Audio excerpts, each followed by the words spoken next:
La République de Platon, livre 6e, suite.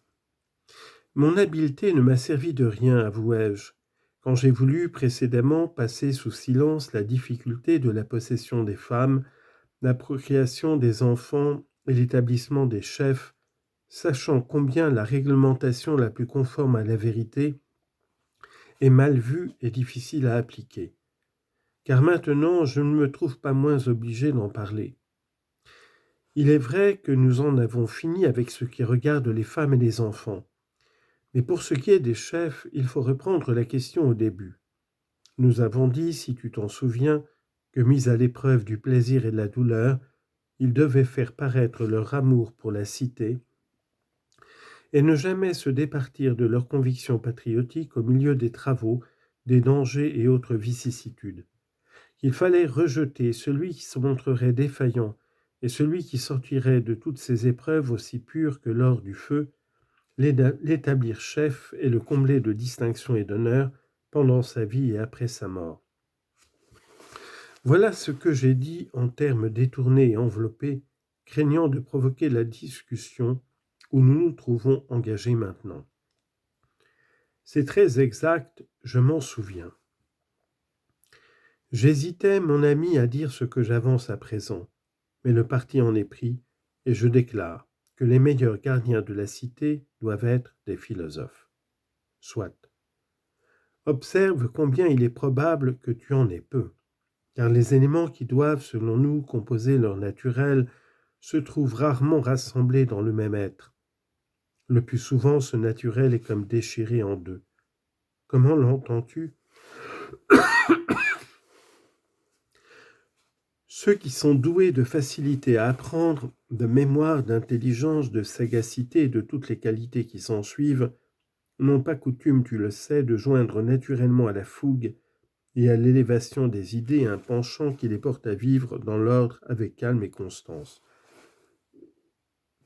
De tels hommes se laissent aller où leur vivacité les emporte et ne présentent rien de stable. Tu le dis vrai. Mais d'autre part, ces caractères fermes et solides auxquels on se confie de préférence et qui à la guerre restent impassibles en face du danger se comportent de même à l'égard des sciences. Comme engourdis, ils sont lents à s'émouvoir, lents à comprendre et somnoles, bâillent à l'envie quand ils ont à se livrer à un travail de ce genre. C'est cela. Or, nous avons dit que les gardiens devaient bel et bien participer de ces deux caractères, sans quoi ils ne pouvaient prétendre ni à une éducation supérieure, ni aux honneurs, ni au pouvoir. Et avec raison. Eh bien, conçois-tu que cela sera rare ? Comment non ? Il faut donc les soumettre aux épreuves dont nous parlions tout à l'heure, travaux, dangers, plaisirs, et de plus, nous l'avons omis alors, mais le déclarons maintenant, les exercer dans un grand nombre de sciences, afin de voir si leur nature est à même de supporter les plus hautes études, ou si elle perd courage, comme d'autres font dans la lutte. Il convient en effet de les soumettre à cette épreuve, mais quelles sont ces plus hautes études dont tu parles ?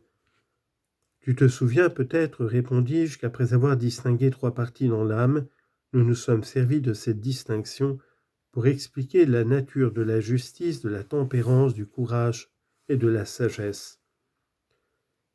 Si je ne m'en souvenais point, observa-t-il, je ne mériterais pas d'entendre le reste.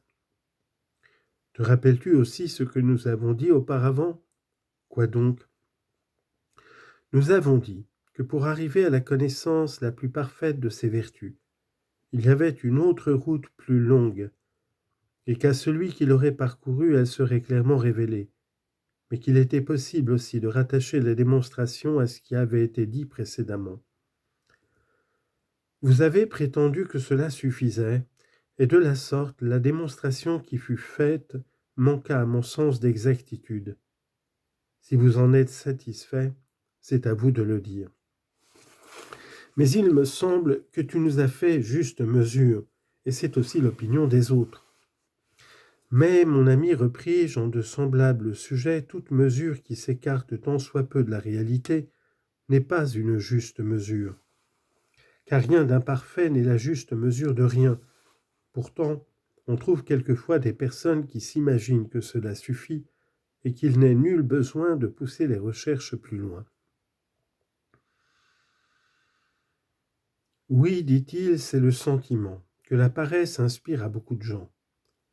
Mais s'il est quelqu'un qui doive se défendre de l'éprouver, observai-je, c'est bien le gardien de la cité et des lois. Apparemment. Il faut donc, camarades, qu'il suive la plus longue route, et qu'il ne travaille pas moins à s'instruire qu'à exercer son corps, autrement, comme nous l'avons dit, il ne parviendra jamais au terme de cette science sublime qui lui convient tout particulièrement. Ainsi, ce dont nous parlons n'est pas ce qu'il y a de plus sublime, et il existe quelque chose de plus grand que la justice et les vertus que nous avons énumérées. Oui, quelque chose de plus grand. Et j'ajoute que, de ces vertus mêmes, il ne suffit point de contempler comme maintenant une simple esquisse. On ne saurait se dispenser d'en rechercher le tableau le plus achevé. Ne serait-il en effet pas ridicule de mettre tout en œuvre pour atteindre en des sujets de peu d'importance, au plus haut degré de précision et de netteté, et de ne pas juger dignes de la plus grande application les sujets les plus élevés? Si, dit-il. Mais crois-tu qu'on te laissera passer outre sans te demander quelle est cette science que tu appelles la plus élevée et quel est son objet? Non pas, repris-je, mais interroge-moi. En tout cas, tu m'as entendu parler plus d'une fois de cette science. Mais maintenant, ou tu l'as oubliée, ou tu songes à me susciter de nouveaux embarras. Et je penche pour cette dernière opinion, puisque tu m'as souvent entendu dire que l'idée du bien est la plus haute des connaissances, celle à qui la justice et les autres vertus empruntent leur utilité et leurs avantages. Tu n'ignores guère à présent que c'est là ce que je vais dire en ajoutant que nous ne connaissons pas suffisamment cette idée. Or, si nous ne la connaissons pas, connussions-nous aussi bien que possible tout le reste, tu sais que ces connaissances ne nous seraient sans elles d'aucun profit, non plus de même que la possession d'un objet sans celle du bon. Crois-tu en effet qu'il soit avantageux de posséder beaucoup de choses si elles ne sont pas bonnes, ou de tout connaître à l'exception du bien et de ne rien connaître de bon ni de beau? Non, par Zeus, je ne le crois pas.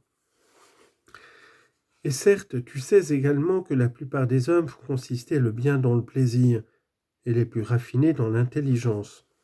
Comment non? Et aussi, mon ami, que ceux qui sont de ce sentiment ne peuvent expliquer de quelle intelligence il s'agit, mais sont forcés de dire à la fin que c'est de l'intelligence du bien. Oui, dit-il, et cela est fort plaisant.